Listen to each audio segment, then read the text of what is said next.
One of Australia's finest opening batsmen was back where it all began, Hurstville Oval, which now bears his name. When I first arrived at Hurstville, 13 years of age I was, and I looked out there in that beautiful green ground, and all those fellas in white with that beautiful red and white cap on.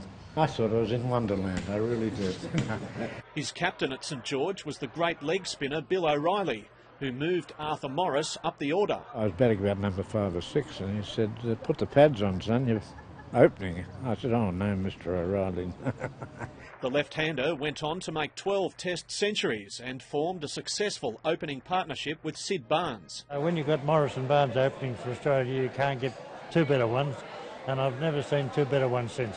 Neil Harvey and Morris are the last remaining players from the Invincibles squad that beat England 4-0 in 1948.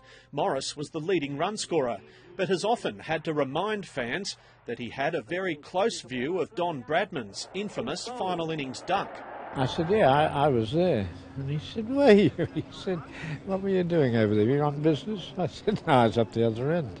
Making 196, no less. He was a magnificent hooker with the ball.